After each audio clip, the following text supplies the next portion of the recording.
Hey everybody, this is Todd. And I'm Jill. And welcome to the Soulful Creator Podcast. Hello everybody, we're back. Welcome back, everybody. Episode. Hopefully by now we're starting to get some soulmates. I'm hoping. Let's hope. I'm hoping that you guys are feeling the love. Okay, for those who are on the channel, I want you to let me know if you think Jill looks good in red. Well, how does he look in blue? Mine's kind of a checkered, but I like it. I like you in, I like her You do? in red. She looks well, I wore red because it's appropriate for today's topic. Love? Love. Okay. Or pushing away love. Right. Okay. When we were kind of going over this topic, we were talking about that everybody who's been in a relationship has either been the recipient or the giver of pushing love away. A lot of times we don't understand why someone may be doing that to us or why we're even doing it to someone, right? There's those emotional and maybe even subconscious reasons why we do that. Protective mode, who knows, right? So we're going to talk a little bit about why people push people away and kind of some of the barriers that are associated with it, right? Right. So from the human perspective, we're feeling it in relationships, right? Those who we think we might love, but we're not sure. But Jill's going to talk to us a little about the soulful side of love and how it kind of correlates to that. So Let's talk a little bit about the barriers, the love barriers. Well, okay. So first of all, from a human perspective, right? Just this external part of us, right? That's focused on the external environment, right?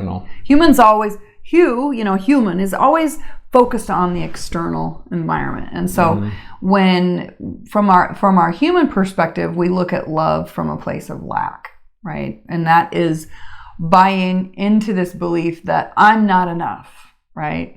Yeah. Or how do I hold on to love? How do I hold on to it and grab it and keep it and I don't want to let go, right? Because there's just not enough of it out there. There's not enough to go around. And I need my piece of it, right? Right. And so, the way this shows up in dating is I'm sure that you guys have all dated someone that it's like you love them and they just can't seem to let the love in. Yeah. The heart is closed. The heart might be closed, right? Exactly. Or maybe they don't feel worthy of love.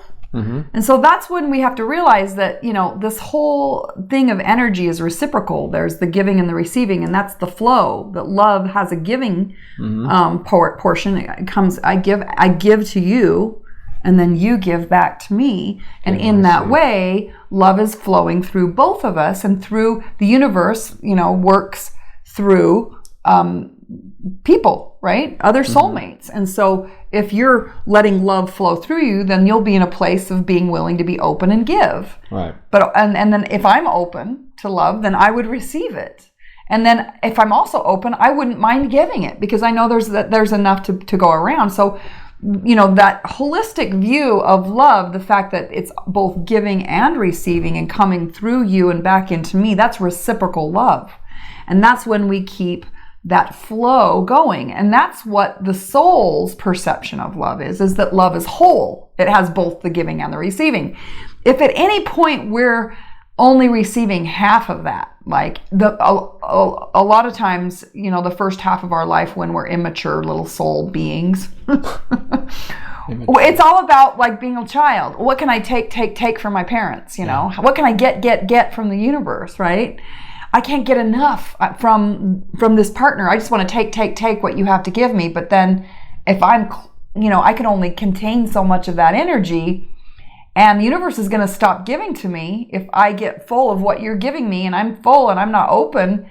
Then how does the universe work with me? How does it keep giving me more? Eventually I've got to let go and I've got to give. And I've got to keep that flow open by opening and giving, right? Okay. I used to use the metaphor of a gift, right? If I actually have a gift and I give you this gift, now my hands are open, right? Also to receive. So if we just give, then that keeps us open, right? In that flow of give and receive. And so the soul knows that love is whole and that it has two parts, giving and receiving. But often what happens is the human gets in the way. They get in the way, the human part of us, right? That's right. And the human starts to buy into these beliefs that I'm not enough, that there's not enough love to go around, and it's a take, take, take, and they don't realize, the human part of us doesn't realize, I should be giving too. Mm-hmm. If I love the analogy of if I have a bowl of if there's a bowl of rice, and I'm collecting a bowl of rice, well, at some point that rice is going to become so full that I need to start serving, and I need to empty my bowl of rice before I can receive more from the universe. And so same mentality. If we want to be full, right? Full, and always, then we need to be in flow of and aligned with love, which is both giving and receiving. So that's the higher perception, or the soulful perception of what love is. Right. Okay? Which you're saying that it's free flowing, and that's when it all works together, right? Yep. Give and receive. It's like a constant, like a heartbeat, right? A constant flow. And that's also the masculine energy, by the way, you guys. The masculine energy gives. The woman has to be open enough to receive. It's like that, the cord, if you think about power in a cord, it has a giving end and a receiving end, right? Mm-hmm. And for those to connect and come together and transfer power and combine power, then I need to be open, right? But there's also, all of us have a masculine and a feminine part of us, right? And so it's just understanding that there's this masculine energy, the push, and then there's the feminine energy of pull, and that they fit together, and that those are the two parts of us, ourselves, the human and the soul, that's reuniting. Okay. And so if we're constantly giving and receiving, then we're staying open and we're in flow. And usually you're in love then, if things are working, right? Yes. So all right, so love is kind of like a river. Yes. Right? So it's a free-flowing river. Mm-hmm. So what happens when we have those barriers that are in the way, right? Like a dam. Yes. Right? Like a dam that kind of prevents that flow. We're going to talk about some of those barriers, right? All right. Yes, we are. So we're talking about these barriers because we want you to recognize when you might be blocking that flow, or cutting it off, stopping it, clogging it up, right? Mm-hmm. And not being your whole self. And I like to say we're half human when the soul isn't working with us. So we need to bring it back to wholeness. And one of the ways that I think we really struggle as human beings, and the ways that we block our energy and we block energy from coming into us, is pain. Mm-hmm. And everyone that knows me knows my favorite saying, Jan Le Van Zandt says, pain says, pay attention inside now. This is not the soul's home. This is not the way that it was intended to be. The soul is from a place is from the energy of love, and its home is love. And so when we are in pain, when we have been through trauma, when we have had a lot of loss in our life, it's natural, the human part of us is natural to just shut down, close off, and go into safety. Crawl into a cave and disconnect from everyone and everything. And that's when we really, close off our heart. Yep. And our heart is got these walls around it, and it's keeping, we can't feel very much. Our spectrum of energy is we might feel numb. We might need to do extravagant things in order to make us feel. My ex had an issue with that. He got to the point where he was so disconnected that he said, Jill, I feel numb. I can't feel. And I'm like, what do you mean you can't feel? Like, really? Seriously? Yeah. But I can tell you that since my divorce, I've struggled with the very same thing, and I understand where he was coming from now. Because I definitely was in so much trauma, and the pain of loss of everything definitely, put me into protection mode and made it so that I wasn't trusting, and I just couldn't open and just couldn't let the blessings and let the energy and trust that the universe was for me and let it come through me. Right. So you're kind of to the point where you can feel the love, but you're just not letting it. Yeah. Right. So like when Todd and I met, I'd gone through another painful breakup, and I really liked Todd, and at the time I said, look, I am not looking for a partner. I'm not looking for getting married. I just want a friend. I'm like, I'm kind of a cool chick, and if you'd like to hang out with me, like, I'd love to see what we can do together. And I said yes. Thank goodness he said yes. So, but a few months into our relationship, Todd was starting to notice that I was not very emotional, which is interesting for me because I'm a very sensitive. I call myself a super sensor. I'm very hypersensitive. Well, she would tell me experiences about her past, and she was extremely passionate about it, and a lot of it wasn't coming my way. So it was interesting. Yeah, so you saw a disconnect there. I saw a little disconnect. So you saw that I had fire in me, maybe as an anger, and the anger could have been shutting off that flow, and it was stopping my heart from opening and being able to connect. But she told me stories of she was a lover at heart, right? And so, but I was like, hey, I'm not seeing. He's like, he's not seeing my heart. I'm not seeing any of this. So what's going on, right? So that's interesting indication of what a male's perspective is, what it's like to have a woman that is maybe not able to feel because we've been hurt so bad. Yeah. Right. A lot of times this shows up as depression. It can show up as addiction.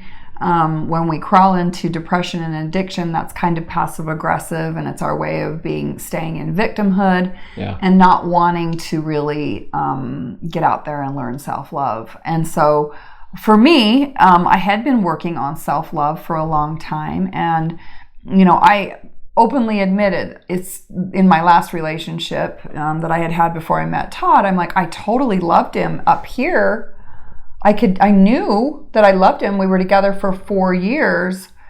This is Brett that I'm talking about. I knew that I loved him, but I couldn't feel it. It wasn't in my heart. And it was because where I was at on my soulful journey was that I was still learning to heal the trauma and still letting go of a lot of pain and still processing the lessons of loss. Looking for those blessings and trying to shift from this energy of anger into the energy of appreciation and gratitude. Yeah. And that took a while. And, you have to be loving and patient and kind with yourself as you're going through healing trauma. I'm about, let's see, from the time my ex left me was 2012. So we're going on 8 years. Now, I didn't get divorced till 2016, so I haven't really been standing on my own for 4 years, but it feels like 8 years. And it's like, I can't judge myself and say, well, geez, you should know better by now. I mean, you do. You call yourself the love coach. You should know about love by now. But actually transforming in the process, of becoming the butterfly, right? Of transforming the energy and transforming all that anger into the energy of appreciation. It takes time. Right. So just my advice to you is get the pain out. Learn from it. We have processes that we use in our coaching to help you through that, to help you be able to sit with the pain and learn from the pain and figure out what the message is in the mess. Right. So you've had a couple times where your heart has peeked open a little bit, right? And it is a painful thing, right? When you let it out, right? So the reason is because, when we have really been hurt, what happens is that we had a wide spectrum between pain and passion, right? We're feeling love, not just from here to here, but we have a wide spectrum, right? And so we have these big swings, and when we really love someone intensely, it's still on the same spectrum. And so, as Todd would tap into, and occasionally there would be a time when he would tap in, we'd be having a really intimate conversation, and I'd just let my heart peek open just a little tiny bit. And as it opened, the river would just flood out with all this love, because I just have the ability to love so intensely and so deeply that I'd swing way back over into pain. And that pain was attached to all the joy that comes from loving someone so much, right? Because I intensely loved, which was passionate. I was passionate about my love.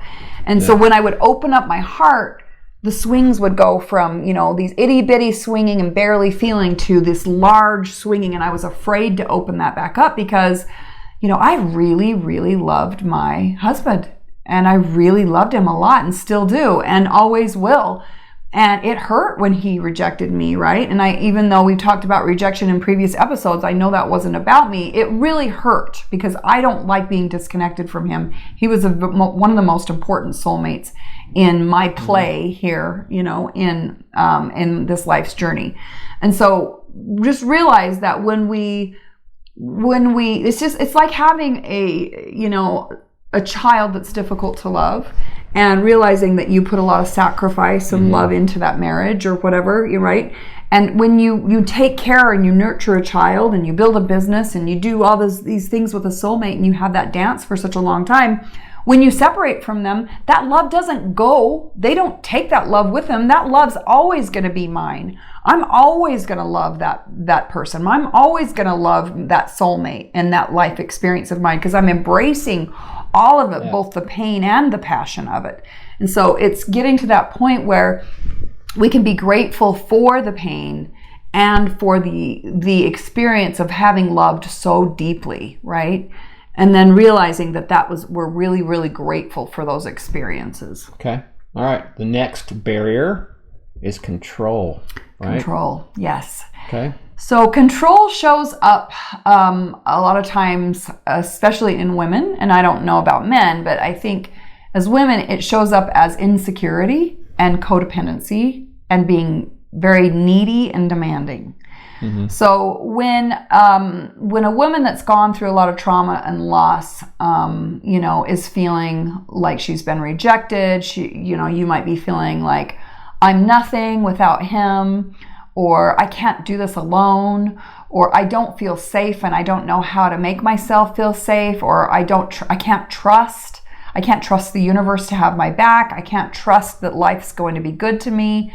That's what feeds insecurity and making you feel like you're not enough, and it puts you into that survival state of being of needing things to be a certain way. So then you end up trying to being controlling and demanding and saying, I need you to do this, and if you don't do this, then I can't feel safe and loved.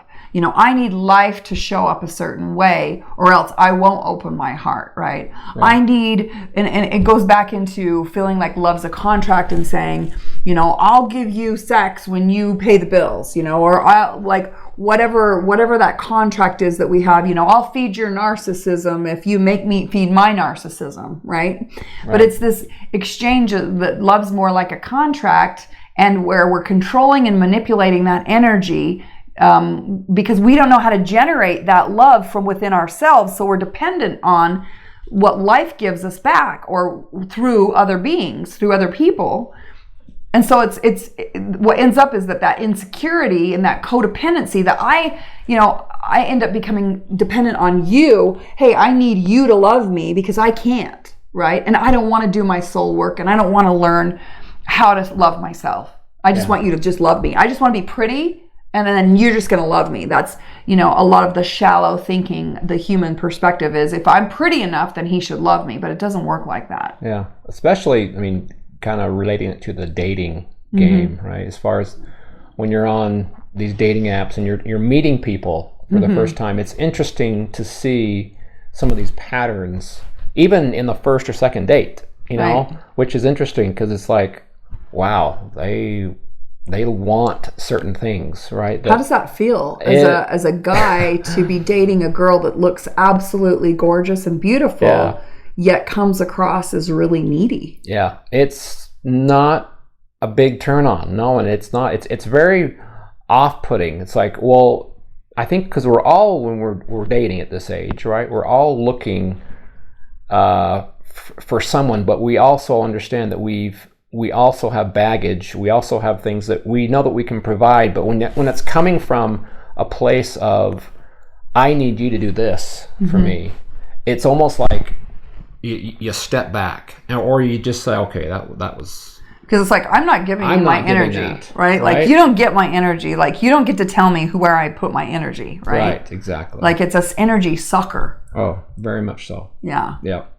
And how fun is that to constantly be having to lift someone up and puff them up and feed their narcissism so that they can feel good about themselves, right? That's not giving me any time to put love back into myself. Right. If I'm always building up my partner. And it's like, from a man's perspective, it's like, okay, I want someone who's going to be independent, right? Who's going to be someone who's going to say, this is what I bring to the table, and, take it or leave it, but this is what I'm going to bring to the table, not like, what are you going to bring for me, right? I think that's a lot. Even from, the men also do that as well. So, and I think just the way that I pulled myself out of this was I realized that there was always going to be bad things that happened in the world. Right. My ex was always going to do things that were going to be painful to me. There was always going to be terrorism or pandemics or fear or things going, losing your job or wrecking your car. Like, there's always going to be things that you can't control.